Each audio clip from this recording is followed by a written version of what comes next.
Hello everyone and welcome back to another video. Today we'll be talking about all the books I read in September.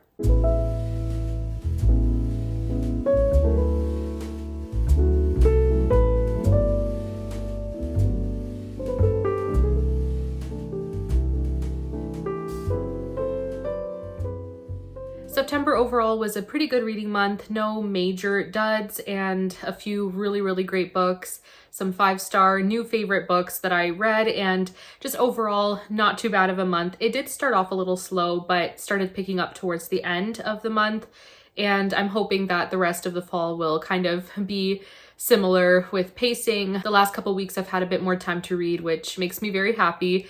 But I'm looking forward to talking about these books. I do like to talk about them starting off with my least favorite and then working my way up to my favorite reads of the month. I just enjoy structuring my wrap-ups that way when I can, and that's how I will do it this time as well. There was one readathon that I wanted to participate in September, and I'm really glad I was able to, and that was the Back to Hogwarts readathon.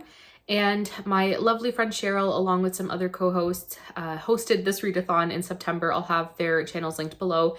And the idea is to read books that are inspired by the different classes within Hogwarts. I'll insert a picture here of the little graphic that one of the hosts created, and it just has the different classes, and the books that I read for those classes are also on the graphic here. And I didn't get to read a book for each prompt. There were 15 in total. Just with how busy things were, I wasn't able to read that many books, but I fulfilled, I believe, 9 of the challenges, and it was really fun. I had never read Harry Potter growing up. I only watched the movies for the first time in the last couple years, and just for religious purposes, I wasn't raised allowed to watch Harry Potter. While I still believe you should stick to your convictions on that, I spent time kind of working through my own thoughts on it, and I watched the movies, absolutely fell in love, and I read the first book in the series for the very first time in September as well, which, since it was a 5-star read, it'll definitely be one of the last books I talk about, since it was definitely one of my favorites of the month, if not my favorite. So I guess I'll share the books I read for each of the prompts. So Harry Potter, like I just said,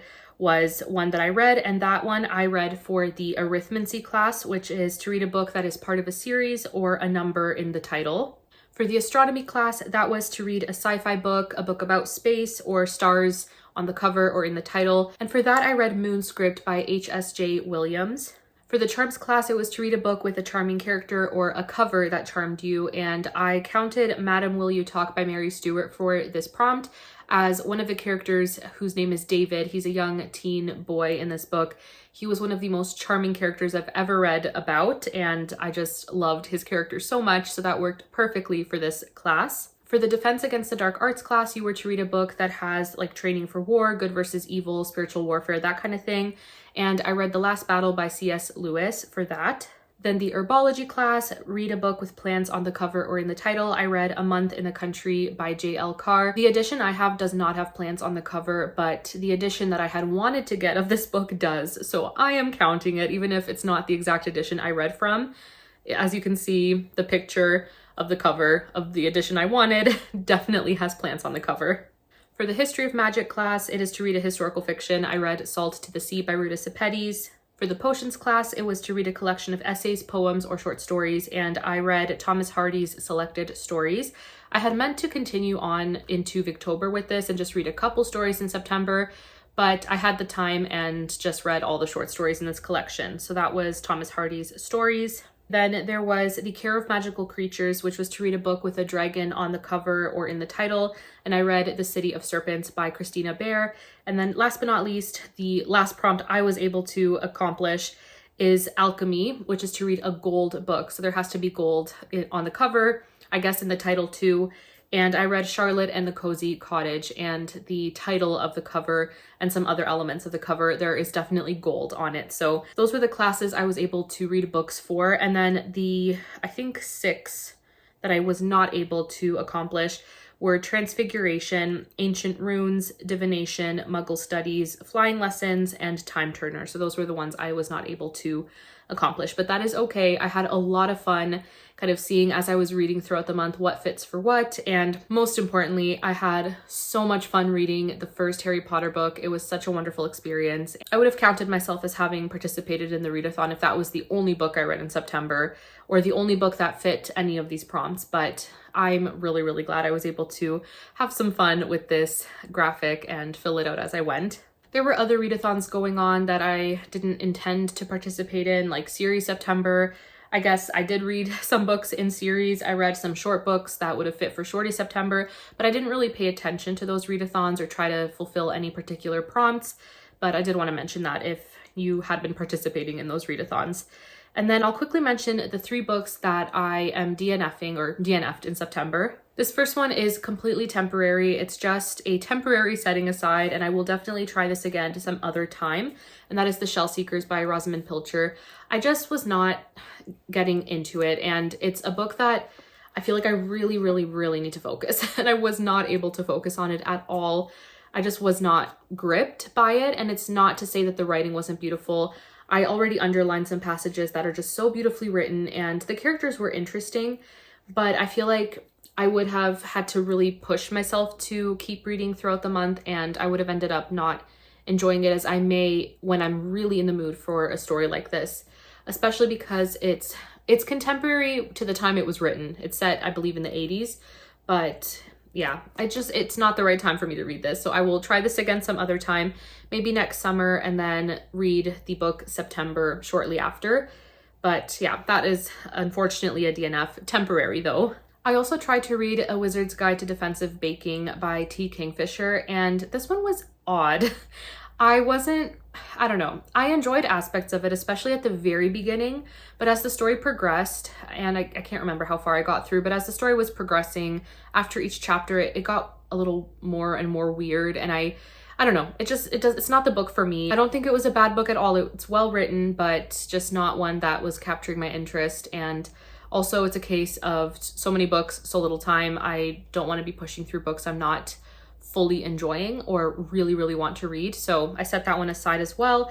And the third DNF is Twelfth Night by Shakespeare, also temporary. I will pick this back up, but I just was not in the mood for Shakespeare in September. I tried, was not in the mood. It's as simple as that. So I will try this again at some point. I really wanted to read this because Anne's Read the Classics challenge for September was to read a comedy of Shakespeare's, I believe, and I had picked this one out. Twelfth Night will happen some other time. All right, so moving on to the 10 books that I finished in September. Like I said, we'll start from my least favorite and work my way up to my favorite. The first book is called Moonscript. It is by H.S.J. Williams, and I am really, really sad about this one being my least favorite. I landed on like a 2.5, rounded up to 3 stars on Goodreads. I was pretty disappointed by it, pretty frustrated, even though there are aspects of it that I really, really enjoyed, and it has good bones, just the overall full story, it just didn't work very well for me, and unfortunately, it is definitely my least favorite read of September. It has one of the most beautiful covers, and I had heard it compared to Lord of the Rings and very much inspired by Middle-earth, and I can definitely see inspiration, Tolkien inspiration, and I know the author really does love Middle-earth, and she is a really great writer. I read one of her short stories called Fairest Sun and really, really loved that one. It was a beautiful retelling, kind of like a gender-bent retelling of Snow White and the Huntsman, and it was just beautifully written. And this one, again, the writing was beautiful, and there were aspects of it and moments where I was just blown away by the prose, but then it would get to be too much, too prosy, too many adjectives in, like sentence after sentence would just be adverbs and adjectives, and it was kind of too much. I really don't like being negative about any story because it's this author's work, and she is a great writer. She is gifted, and I do want to read more from her. What this book is about, and many of you may enjoy it, so I don't want to deter anyone from reading it if it sounds interesting, but it's set in a world where humans and elves live together, and the elves are definitely seen as kind of otherworldly, more mystical, more mysterious. They are kind elves, and they have a connection to the higher power in this world, which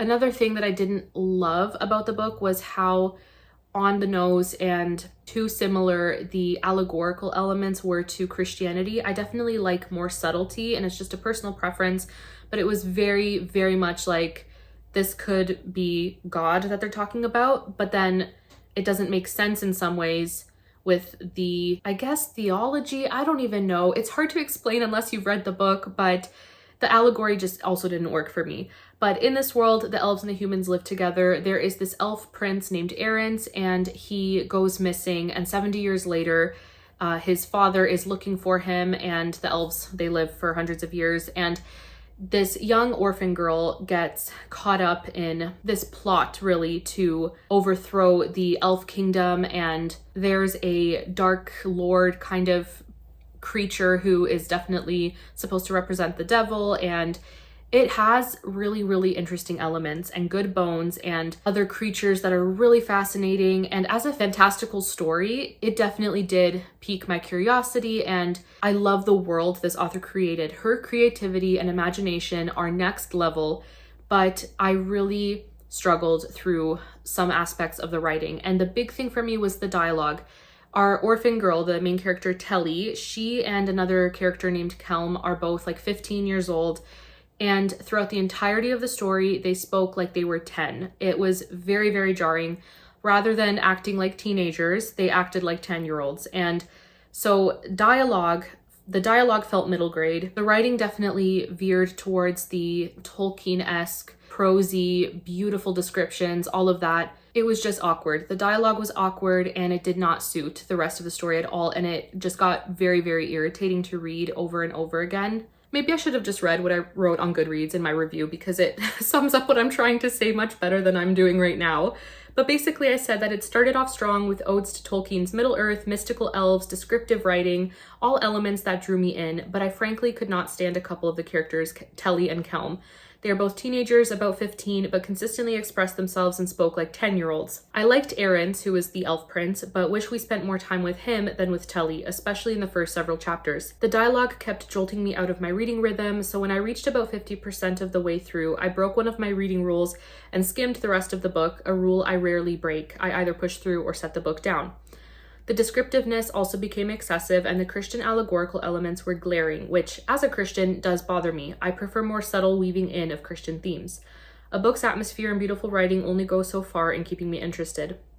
If the characters' journeys don't keep me invested, and if the very way they express themselves annoys me, I'm likely to set the book down. I'm also very selective with fantasy in general, and this book had good bones, but it's disjointed as a whole, in my opinion. Alas, not the book for me, unfortunately. And we'll leave it at that. It was not a terrible book, but definitely my least favorite of the month.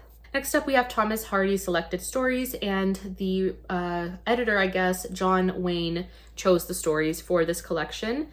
And this was an interesting collection. I definitely only liked a few. Some of them I found very odd. There are 7 stories in total. We have The Three Strangers, which is set on like a cold early spring evening, and these shepherds are having a christening party for their new baby daughter, and these 3 strangers appear at different times throughout the party, and something very sinister is going on. I thought that story was okay. I gave it 3 stars. It was well written. Thomas Hardy can set the scene so beautifully, and I love his descriptions of the Wessex countryside and all of that. Beautiful writing for sure. Then we have The Withered Arm, which I also gave 3 stars. This one deals with jealousy and superstition and some very weird magical things. Definitely not my favorite. It was a little odd, but very, very well written. Then The Distracted Preacher, I gave 3 stars. This one has to do with a preacher who is distracted by a very attractive woman, and there's some smuggling going on. This one was more of an adventure, and I did enjoy it. 2 that I did not like at all were The Grave by the Handpost. I just felt like it was kind of pointless as a story personally, and it deals with suicide, and I don't like that at all. And Fiddler of the Reels as well. I don't even remember what it was about. Those 2 made a very little impression on me. I really, really enjoyed An Imaginative Woman, which it's interesting because that was probably the most infuriating of the stories. In a way, And as infuriating as it was, I gave it 4 stars. I thought it was so impactful and well written. There's so many elements in An Imaginative Woman that I would hate in real life. There's like hinting at infidelity and unhappiness in marriage and motherhood, but it was so well written and packed such a punch, and the ending left me so angry. And in some ways, I would have given it a 1 star. I really detested the characters in it, but it really packed a punch, and I'm still thinking about it days after reading it. And then the last story, which is kind of depressive and melodramatic, but it was also well written, is Barbara of the House of Grebe. And that one, I believe, is part of a bigger collection of stories that all have kind of like an overarching narrative. So I guess because of that, it felt a little bit kind of disjointed, out of place. Like I didn't really understand the point of it. But yeah, it was an interesting collection. I would probably give the entirety of this collection like a 2.75, 3-star rating. I'm very picky with short stories, and I rarely give a short story 5 stars unless it just blows it out of the park for me. But Thomas Hardy is a great writer, but I do think he excels in the novel format much more than in the short story format. Just my personal opinion. The next book here, I gave 3.5 stars. I overall enjoyed it. This is one that I think I started it in August. I don't know, August, September, the first part of September at least were kind of a blur. And this one, I think I started in August, but had to pause and then like restarted it or something like that. Anyways, I'm talking about A Month in the Country by J.L. Carr. This was a very interesting book, and one that I feel I will appreciate more on a reread. At least I would hope to appreciate it more. Like I said, I gave it 3.5 stars. It's not a new favorite story. I didn't absolutely love it, but I did enjoy parts of it very much so. And some other aspects of it were not my favorite, but overall, it was a very fascinating read. This book was published in 1980, and it is set in I believe the early 1920s, just after the end of World War I. And our main character, Tom Birkin, he comes to Yorkshire to start working on unveiling this church mural that seems to be hundreds of years old. And he sees this as an opportunity to, I guess, escape his life, and his wife had left him. He's also struggling with PTSD from the Great War, and he's a pretty unhappy individual. So this is kind of a new opportunity for him to come and spend the end of summer in Yorkshire, uncovering a mural, doing what he loves. I really love that it was set at the end of summer. It's the perfect read to kind of say goodbye to summer with and hello to autumn with, and it was just the perfect time to read it, that's for sure. And Tom, he meets some really interesting characters. This young girl who her father's the station master at the train station there, and this other man who is working on uncovering, I think, a grave, if I remember correctly, and the vicar's wife et al. He befriends. And it's a really interesting cast of characters. Very interesting themes are discussed in this book. It's a very quiet and introspective story, one to just kind of sit, and it's not fast paced. For such a short book, it actually felt quite long.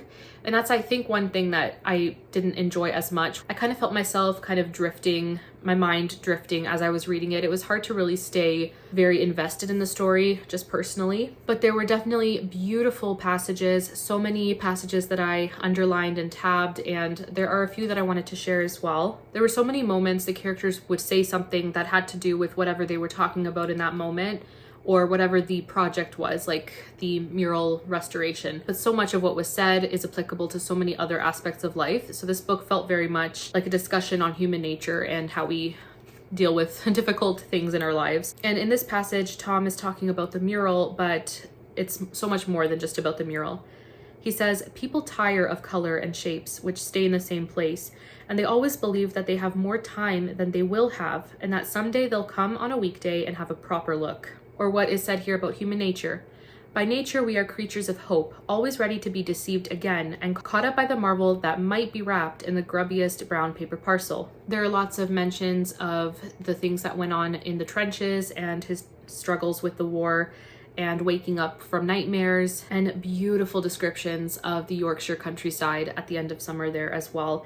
It says, "The rain had ceased and dew glittered on the graveyard grass. Gossamer drifted down air currents. A pair of blackbirds picked around after insects.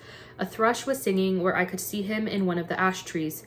And beyond lay the pasture I had crossed on my way from the station, with a bell tent pitched near a stream, then more fields rising towards a dark rim of hills, and as it lightened, a vast and magnificent landscape unfolded. It's a story about regret and wishing you had done things differently in your youth. There are so many poignant moments in the story, like this part here. And here Tom is just thinking to himself. We look blankly at each other. Here I am. Here you are. What are we doing here? What do you suppose it's all about? Let's dream on. Yes, that's my dad and mum over there on the piano top. My eldest boy is on the mantelpiece. That cushion corner was embroidered by my cousin Sarah only a month before she passed on. I go to work at 8 and come home at 5:30. When I retire, they'll give me a clock with my name engraved on the back. Now you know all about me. Go away. I've forgotten you already. And I love this very short passage about fall. The first breath of autumn was in the air, a prodigal feeling, a feeling of wanting, taking, and keeping before it is too late. Overall, it was a good read. There are just things that I didn't love. I didn't love the ending, and I didn't really like certain aspects with the vicar's wife Alice and the role she plays in the story. Nothing crossed a line for me, but I don't know. I struggled, and I did listen to the podcast episodes by the Close Reads podcast on this book, and they did such a great job kind of deep diving into the story. But even so, it's just not really the story for me. I think it's a great book and has some really, really poignant moments, like I was saying, but overall, I thought it was good, but not a favorite. Next up, we have Castle Richmond by Anthony Trollope, and this book I semi-buddy read with my friend Elizabeth, and I say semi because we started off buddy reading it. I fell off the bandwagon. I had such a crazy month in August, and I had started this in August, but read the majority of it in September. And when I picked it back up to continue reading, Elizabeth had already finished, but I kept sending her messages, just kind of letting her know how I was feeling about the story. So I'm considering it a partial buddy read. And I really enjoyed this one. It's only my second standalone by Anthony Trollope. So I've read his Barsetshire series, the 6 books in that series, and then I've read Ralph the Heir and now Castle Richmond. I liked Ralph the Heir. I didn't absolutely love it. Castle Richmond I liked a little bit more. I would probably say this is like a 4-star, 3.75 to 4-star read. I did very much enjoy it. It was a solid standalone, but I know that out of all of his books, this is one that's rated like on average lower. So I have hope that there are many incredible standalones out there for me by Anthony Trollope. I just haven't gotten to them yet. But like I said, I really did like this. I thought it was a solid book and had some really fascinating characters. It's a really interesting story. It's set in Ireland. I haven't really read much fiction set in Ireland that isn't like historical fantasy or whatnot. Just books set in Ireland in general, I haven't read much of. So I'm really glad that I read this. It's set in the 1840s with the Irish potato famine as the backdrop. And we have 2 great families in this story, the Fitzgeralds of Castle Richmond and the Desmonds of Desmond Court. There are several different threads to this story, but the main thing that's going on is the issue of inheritance within the Fitzgerald family. This man shows up who ends up being the villain of the story, and there are some secrets in the Fitzgerald's past that affect their son, Herbert Fitzgerald, and his future as the heir to Castle Richmond. And Herbert is very much in love with Lady Clara Desmond, and things are complicated because Herbert's cousin Owen is also in love with Lady Clara, and it's just a tangled mess of drama and typical upper class things within Victorian society. There are really interesting themes like looking at Catholicism versus Protestantism and how Catholics and Protestants within Ireland viewed each other. Just really interesting moments there, as well as some moments where you see how the Irish famine affected the people within Ireland. Although it doesn't play as big of a role in the main storyline, it definitely does play a role in the character's development, in particular Herbert. So there's definitely a love triangle, and I don't mind love triangles in most Victorian classics. It's never really been something that bothers me. I don't like that it's now an overdone trope, but in Victorian literature, I don't really care as long as it's done well and I can come to care for the characters. And I definitely did in this one, although I found myself frustrated and struggling to understand the female main character, Lady Clara, and what on earth her motivations were. But it was really interesting talking about her with Elizabeth and trying to, I guess, understand why she is the way she is, especially because she has a mother who didn't really care for her in a motherly way. She was definitely selfish and cruel at times, even though it was kind of like a quiet cruelty. She was just not a great person, not a great mother. The Fitzgeralds, on the other hand, were such a beautiful family, and I loved following them. And There were moments that just shattered my heart within the family, and I really loved spending time with them. Sir Thomas Fitzgerald, the patriarch of the family, has a sister, Miss Letty, and she provided a lot of comic relief as well. The villains of the story, Mr. Mullet Jr. and Sr., were awful, terrible villains. I mean, great villains, but terrible characters. Overall, very enjoyable. I'm so glad I read this, and I'm so excited to read more of Anthony Trollope's standalones. But yeah, an overall really solid book, and would definitely recommend this if it sounds interesting to you. It has some fascinating themes, especially around illegitimacy. And there's another really interesting theme that I feel like would spoil the story, but I did not expect that going into it. So overall, a good book. It has a satisfying ending, although I don't know. I still don't really know what I think about some of the characters, but a satisfying ending, a satisfying read. Very much enjoyed this. Next up, I read a fairy tale retelling. It is a novella, so it was a nice quick read, but so fun. And it's called Charlotte and the Cozy Cottage, and I really enjoyed this story. Fairy tale retellings can kind of feel like, you know, the same old story just recycled over and over, but this one was really fun. I really enjoyed it. It's a retelling of Rumpelstiltskin. It's set in this magical world where we have our main character, Charlotte. She goes by Lottie, and she has this magical ability to create a glamour on objects and make them look like something they're not, make them look like gold. She can't actually turn objects to gold, but she can create a false glamour. And one day, while she's out in the market with her father and doing their thing, which is pickpocketing, she has to do this to survive, and her father basically forces her to. He's not a great person.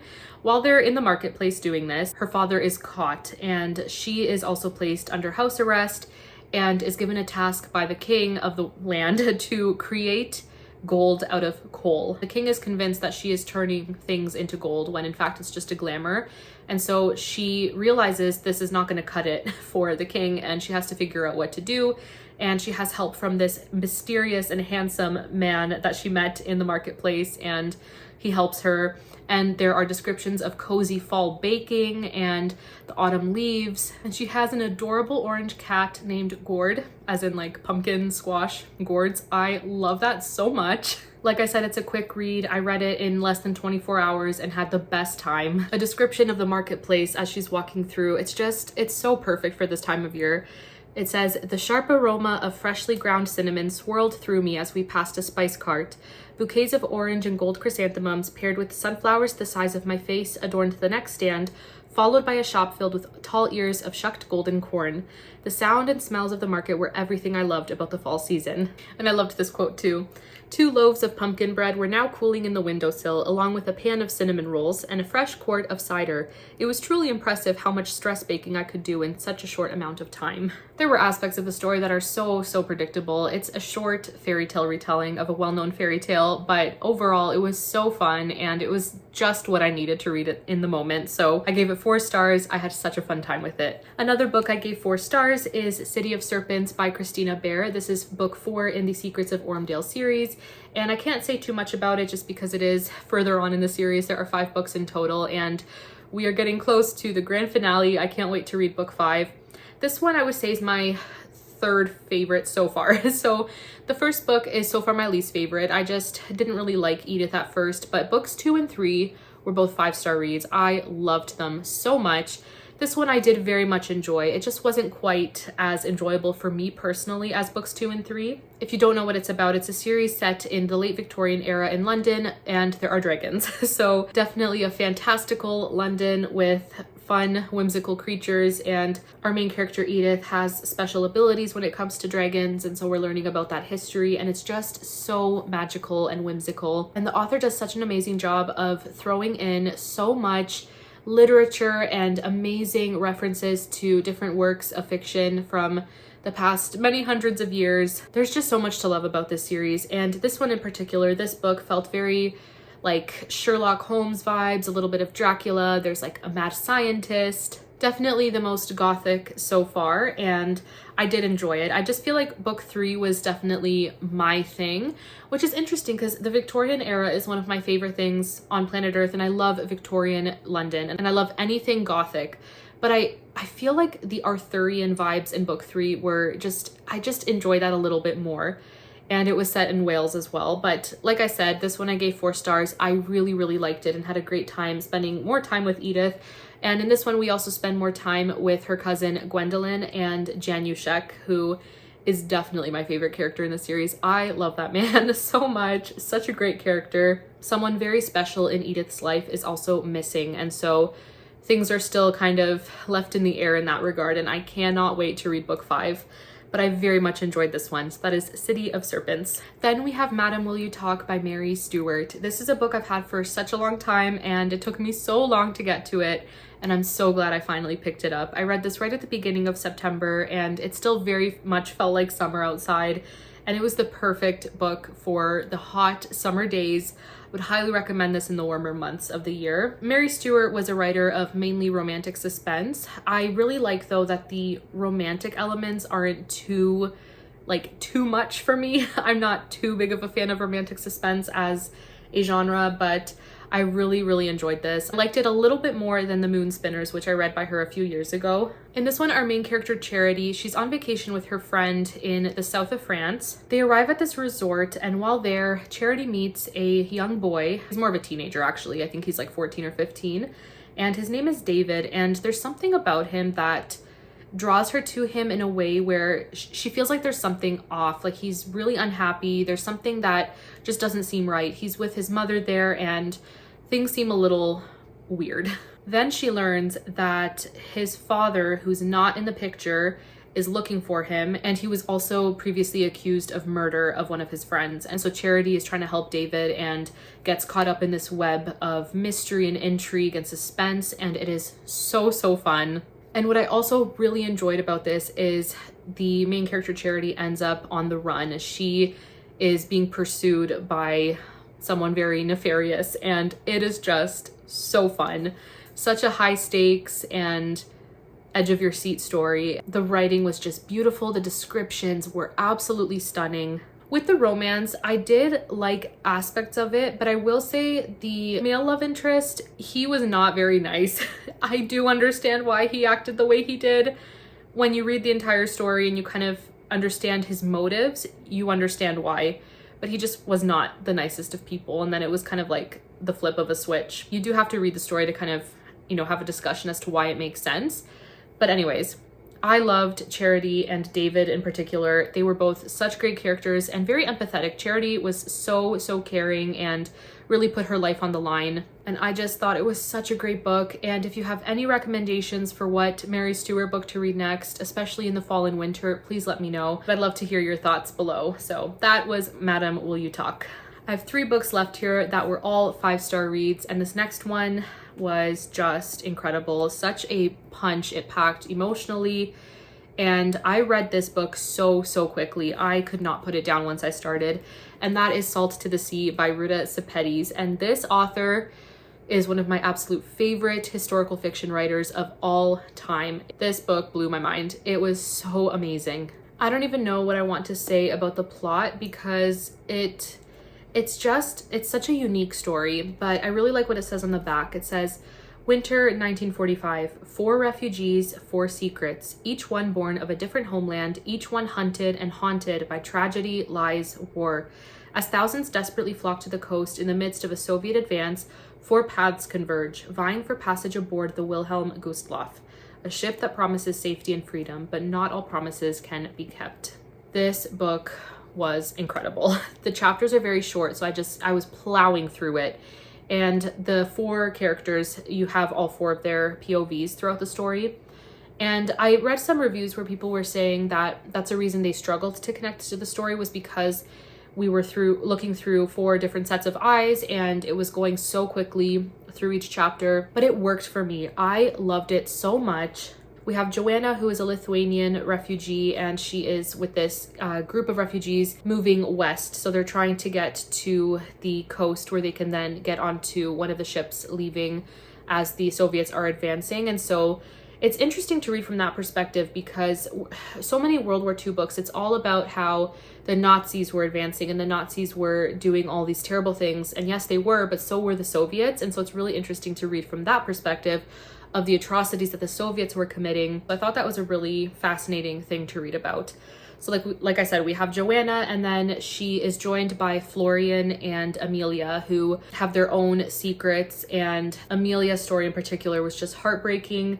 And then the fourth character is a young German teenager named Alfred, who is a bit of a sociopath and has these ideas of grandeur, and just such a fascinating cast of characters. And the fact that it also has to do with the Wilhelm Gustloff, if you've not heard of that ship, it was an even more tragic and deadly sinking than the Titanic, and I knew next to nothing about it. So reading this book was so eye-opening and just so inspiring and heartbreaking and incredible. I adored this book so much, and Ruta Sepetys, she can really pack a punch in her stories. It's a 5-star read, and it's probably tied with Fountains of Silence for my favorite. I don't know which one I prefer. I gave both of them 5 stars, but they're both my favorites by her so far. So that is Salt to the Sea.